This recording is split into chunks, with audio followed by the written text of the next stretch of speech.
I feel so much worse about Denver than I did 2 months ago. They lose KCP. Murray's he's the talking point now of the entire Olympics. Like, what happened to that dude?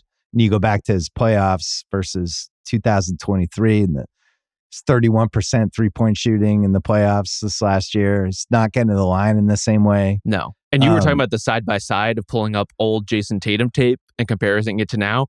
If you are a Nuggets fan, do not do this with Jamal Murray. He does not move the same. He doesn't navigate the floor the same. He's not going getting by people. Absolutely not. Like, the idea of him as a finisher around the rim, he was a guy who was challenging, like, maybe not prime LeBron, but still like gently post-prime LeBron at the apex, dunking over him. That was who Jamal Murray was.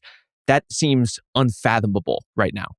He was 27 a game in 23. He seemed like he was his generation's big game guard that was just going to be in all these playoffs doing stuff. And maybe it'll come back. Maybe there's some injury we don't know about. Maybe he's a little out of shape. But Canada was playing for their life today and they lost. Yeah. And he wasn't out there. So you take that piece, you take the fact that the West is better, and as a giant Jokic fan, I'm concerned. I just think like what happens? They're a weaker team, and Murray's worse, and the West is better. Why would I feel great about this season from the Nuggets? Like to me, they look like a clear under. And Murray, we'll see. Will this inspire something? Is this some sort of, hey man, I got to look in the mirror? But when you're losing minutes to Dylan Brooks, when Dylan Brooks is 1 for 9 and whipping bricks off the backboard in a must-win game, that's embarrassing. I think if there is an under to hit on the Nuggets, it should probably be hit. The lesson of last season for them, it seemed like internally, was they pushed too hard to stay in that race for the number 1 seed, and it ended up costing them in terms of energy. Yep. They just felt depleted. KCP even said that he thought they probably should have lost that series to the Lakers, which, fair point. They had to come back in basically all of those games. I heard that. I thought that was stupid. I mean, the Lakers couldn't close in fourth quarters for 2 years. Like they were one team for the first 3 quarters, another team for the last quarter, and that's who they were. But at the point where you're having to make 20-point comebacks to win, I understand that part of his point. That part of it is a bad sign, and to me is an omen that they will take this upcoming regular season a bit more slowly. As if they had a choice. Without KCP, they're going to have to play younger guys. Julian Strawther, guess what? You're going to have to get real rotation minutes. You out there. You're into the fire. Like Peyton Watson, these guys are going to have to actually get minutes, and Michael Malone, against all of his instincts, is going to have to trust some of these guys and find ways to trust them and find ways to invest in them. The result of that might be that in the long game, they're a little younger and a little more athletic, and maybe some of those guys hit. In the regular season, they're just not going to win as many games. And with Phoenix as a contrast, Phoenix won 49 games last season. They just brought in, as you said, Mike Budenholzer, a great regular season coach who is going to help them win more games. And they actually have point guards. I would be very surprised, even with all of their injury concerns, if Phoenix doesn't wind up in the mid-50s. That's just where I am penciling them in at this point. And the case against them is Durant, year 18. Yes. With real miles and real injury miles on him. What do you think Denver's over-under is on FanDuel, just out of curiosity? Oh my gosh. 47 wins.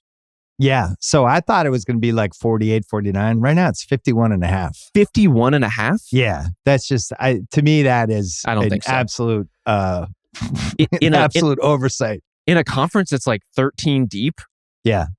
So then you go Western Conference odds right now. OKC, Minnesota, Dallas, Denver's 4th.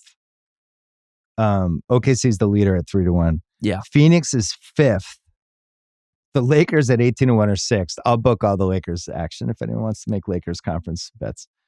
Pelicans, Grizzlies, 21. Wait, where are the Grizzlies? They're 8th, 21-1.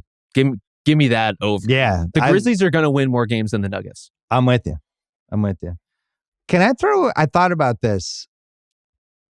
Admittedly, I overrated international basketball and the connections of players. I was telling Cerruti yesterday, I just don't know how Orlando doesn't have Schroeder. Just go get him.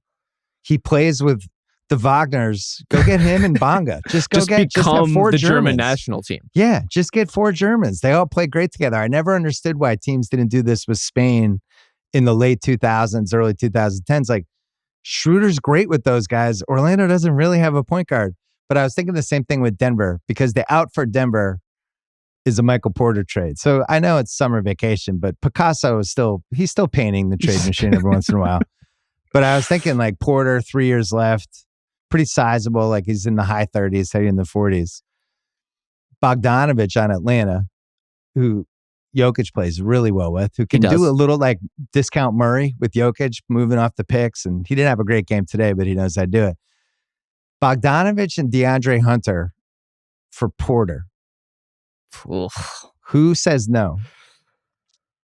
Maybe both. A double no. I think it might be a double no. I think it might be a double hang up. Really? I think if you're the Hawks, Porter's, I know he's coming off of a very healthy season, but I think in a larger sense is still an injury risk. And frankly, as more of a primary option, we haven't really seen it, and I don't know if I would really trust it. I like his role in Denver. I think that's probably what he's best suited to do. Maybe a little more creation than that, but ultimately he needs someone like Jokic to play off of. Yeah. I don't know that Trae Young? I don't think I feel that way about Trae Young. What about, personally. how about, all right, let me make the case for Atlanta. Yeah. We just took Risa Shea, 6'9". They certainly did. That's the thing that they did. For offensive, in theory, playmaking forward. Now we get Porter Jr., 6'10". Okay. Playmaking forward. Now we got little size of the forwards with our guards, and they need to make a 2-for-1 anyway. That's what I was thinking. But I don't know if that's the right move for Denver, but it's something like that where I think they're going to have to split Porter and get two guys out of it. Because I just don't think they're going to have enough with the way the league's gone. The league's too deep. You need like seven really good spots at this point, and they don't have it. That is the natural trajectory, but it depends on Jamal Murray being Jamal Murray. Because if your core is Jokic and Aaron Gordon, who's a really good player, but somewhat limited as a scorer in certain matchups, and this version of Jamal Murray, that's just not enough offense. Like, you need Porter's explosion in those circumstances in ways that queasy. It's a precarious place to be. This is bad, man. Jokic he's important. He's like a big diamond in the safe. We got to take care of this dude. The good news I don't is want that him Denver to be on like half-ass teams that aren't very good.